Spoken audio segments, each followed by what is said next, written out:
Good morning, everybody. We had a long day and a long night yesterday in our city. And I want to talk about the whole picture. I'll be very quick, and you're going to hear from Commissioner Shea as well. Most important thing always is to protect the lives of all New Yorkers. There was a lot of activity around the 5 boroughs yesterday, well into the night. The bottom line, the most important thing, thank God, is that lives were protected. No loss of life last night or obviously in the nights before and the days before in these protests. As much as we know at this moment, no serious injury, one incident being looked at, but generally speaking, no serious injury to protesters or to officers. There are many things to discuss, and we will, things that must be addressed, things that need to be done better, both in terms of our immediate work addressing this situation and certainly in our work going forward. Much that has to be done and much that has to change and that we will change. But I want to note that overall, even in a day where thousands of people were out expressing their views, expressing their frustration, their pain, their anger, their deep desire for change in locations all over the city, overall what we saw was overwhelmingly peaceful demonstration. I'm definitely going to address some of the things we saw late in the evening that were not peaceful and not acceptable. But if you talk about the reality of the full day, we saw more and more the peaceful demonstrators coming to the fore and establishing a different tone, a different reality. People who are from communities, want change, want it done the right way, the peaceful way, the democratic way. And that was more and more evident yesterday than in the last few days.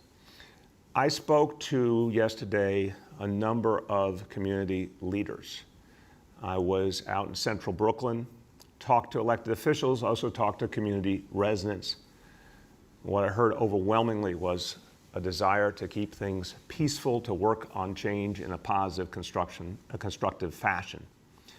I heard both with my own ears, saw with my own eyes, community members saying, we are going to set the tone for any protest, not folks who are not from our community, not folks who want to do violence. We, the community members, the community leaders, will set the tone. Saw this, heard about the specifics of it in central Brooklyn, heard examples from Harlem, from Southeast Queens, of elected officials, clergy, community leaders, civic leaders, Cure Violence movement members and leaders stepping in and setting a different tone. And I think that's very, very important. So I want to commend and thank all of the community leaders, all the community members who have said it is up to the community to determine how this will go and to ensure that change is made the right way. Thank you, and it's crucial that that good work continue. I also want to say there's some issues to discuss for sure, and certain specific situations involving the NYPD that I will discuss that need to be addressed. But overall, our officers showed restraint throughout the day and evening yesterday. Overall, the peaceful protest was handled the way we want it to be handled, with officers staying back and protest allowed to continue in the tradition of this city. In fact, we saw in many cases police leaders and police officers engage protesters, engage community leaders, have a real discussion with them, show empathy, show connection. This is what neighborhood policing is about. And we saw powerful examples of it. There's a video out there, Chief Fausto Pichardo, Chief of Patrol of the NYPD, one of the highest ranking members of the NYPD, proud member of our Dominican community, out there talking face to face with a protest leader saying, we want to keep this peaceful, we want this to be done the right way, we want everyone to be able to express their views the right way. There's the images out there of Chief De La Torre, Chief Madry in Brooklyn, taking a knee, respecting the concerns of the protesters, saying we can work together. There's this very powerful image. I want to thank the Daily News for putting this on the front cover today. Deputy Inspector Vincent Tavallero in Queens, showing that the NYPD is listening, working with the community. This kind of thing, our police leadership reaching out, connecting with the community. This is the entire concept of neighborhood policing, and that's true in the middle of this difficult moment. In fact, is how we're going to overcome this moment and move forward. So I commend and I thank all the police leaders who found a way to reach out, listen, connect, and the restraint of so many of our officers. Now, there are things that have to be addressed. Later in the evening last night, in several locations, particularly Lower Manhattan, we saw looting. That is something we do not see typically in this city. That is unacceptable in New York City. It will not be allowed in New York City. We're going to address that very, very aggressively. Again, that phenomenon, rare, and we saw it for the first time in any serious manner last night, did not see that in the other nights. That is being fomented by a very small number of violent protesters. That is not what everyday community people are doing. I want to be very clear about that. And that is also why I am confident in the NYPD's ability to locate those individuals and deal with this problem. We also have seen situations where police officers acted inappropriately. And it's rare, I want to be clear, but it must be addressed in every instance. Now, I want to take a step back and talk about a very troubling video from the night before last of two police cars moving through an intersection, moving through a crowd that was so troubling to the people of this city. And I spoke to it, and I spoke from the heart about what I saw, but what I also knew had been happening in that day and the day before, including very dangerous situations where the lives of our officers were in danger. And I tried to express that reality while also saying it's not acceptable for a police car to ever move through a crowd. I don't think I expressed it as well as I should have, so I want to try again to help the people of this city understand. There is no situation where a police vehicle should drive into a crowd of protesters or New Yorkers of any kind. It is dangerous, it is unacceptable. This was an extremely aberrant situation. And there were extenuating circumstances, I believe, because of incidents that had happened earlier. And I understand why the danger that there could have been a much bigger conflict there was looming. But it is still not acceptable for our officers to ever drive into a crowd. This incident is under investigation as we speak, both within the NYPD and by the independent review that I have set up with our Corporation Counsel and our Department of Investigation Commissioner. There's going to be, in each and every instance where an officer did something wrong, and we've all seen the video of an officer pushing a young woman to the ground. We've seen the video of an officer opening a car door and hitting a protester. All of these matters are under review right now. They need to be speedy reviews. Discipline must be meted out in any case where it is merited. We need to show the people of this city that there's one standard that, and I got this when I've talked to community leaders and community members, this is the nagging deep complaint, this sense of double standard, and it can't go on. Vast majority of officers do their job well. The vast majority of officers are trying to connect to communities and do the right thing. They're in this job for the right reason. There are some who do not belong on this job. And there are some that use violence when they shouldn't. There are some that are disrespectful to the people they serve. There are some that harbor racism in their hearts. These people should not be in the police force, and it's our job to get them out.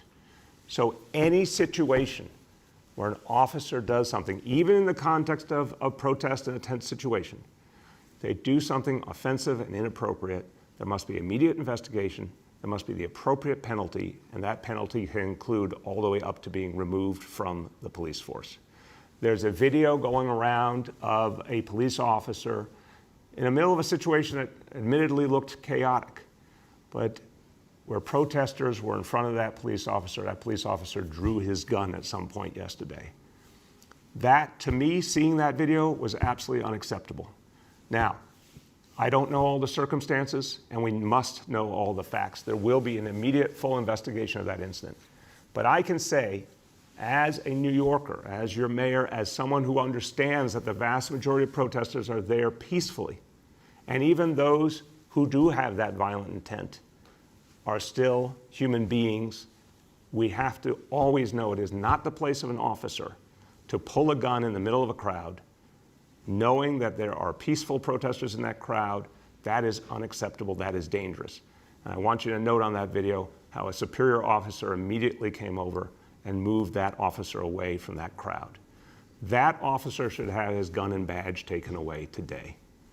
There will be an investigation immediately to determine the larger consequences. So this, to me, makes clear, as we've known that the work of reform has been going on for years, but must deepen. People are demanding more change, and they have every right to, because they're in pain. They feel an injustice is being done to them every single day. I've talked the last few days about what racism means in people's everyday lives. For so many people, in so many communities of color, and this particularly afflicts people of African descent, racism hangs like a cloud every hour of every day, and if their assumption is in their encounters with a police officer that they will not be given fair and equal treatment, that's an unacceptable state of affairs. So how do we change it? In addition to neighborhood policing and body cameras and all the other things that we've tried to do to change policing, what more can we do? Here's what we could do immediately. The legislature right now could repeal the 50A legislation, the 50A law that is holding back transparency in police discipline. I have called for this. My police commissioners have called for this. The governor has come out and said he is ready to sign a repeal bill. We need 50A repealed. Let's do that in the month of June. This would be one of the single most important things that we could do to increase trust between police and community. I've been very clear. We must also have legislation that protects the identities of police officers in their personal life, their home address. They deserve that protection.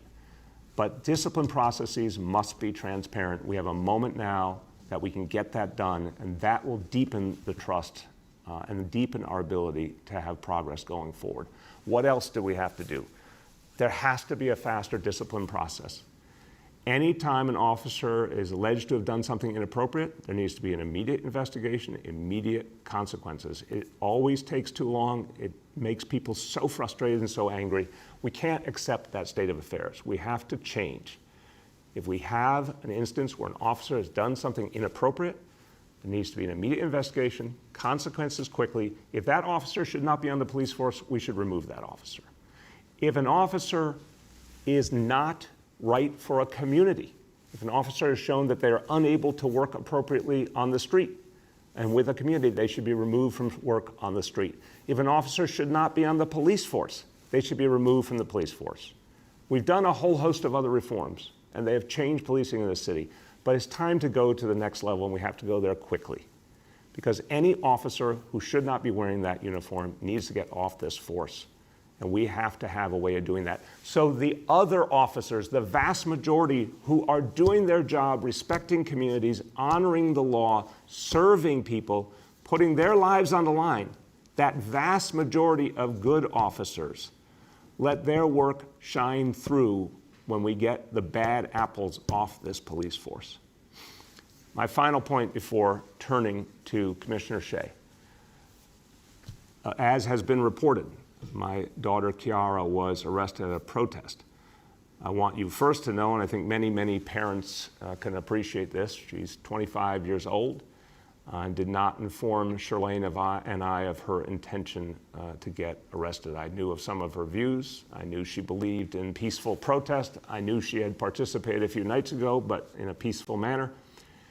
And when I found out she had been arrested, finally reached her with Shirlane, and we asked her to recount the whole story. And look, I love my daughter deeply. I honor her. She is such a good human being. She only wants to do good in the world. She wants to see a better and more peaceful world. She believes a lot of change is needed. I'm proud of her that she cares so much and she was willing to go out there and do something about it. She recounted the story in detail to me. She was acting peacefully. She believes that everything she did was in the spirit of peaceful, respectful protest. And The bottom line is I will let her speak for herself in any way that she wants to, but I admire that she was out there trying to change something that she thought was unjust and doing it in a peaceful manner. It's a reality that every parent faces, that you never know when your kids become adults how they're going to go about their lives. Sometimes you get surprises. But even though this was a surprise to Shirlane and I respect my daughter, I honor her, and I know her heart. I know she appreciates humanity, every kind of humanity. She appreciates the fact that people serve us. She appreciates the fact that we need to change this world, and she, in her own way, has tried to do something about it. And for that, I want to just tell her how much I love and respect and admire her. With that, I turn to Commissioner